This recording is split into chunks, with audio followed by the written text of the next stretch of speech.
நமஸ்காரம். அல்லாரிப்பு.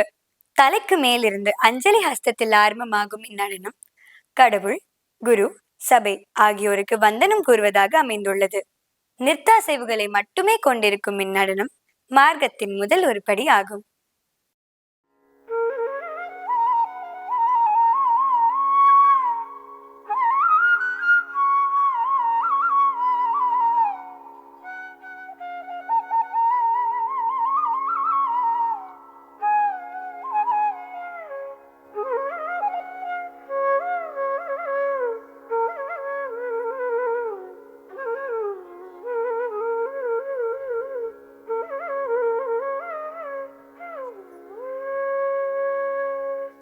தளங்குத்தோம் ததிங்கிணத்தோம் தத் தேய் தேயும் தத் தாம் கிடதகது தேய் தேயும் தத் தாம் கிடதகத தேய் தேயும் தத் தாம் கிடதக தளங்குத்தோம் ததிங்கிணத்தோம் தாம் தத் தாம் கிடதக தேய் தத் தேய் கிடதக தாம் தத் தாம் கிடதக தேய்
பெருமாளே அழகு முடைய பெருமாளே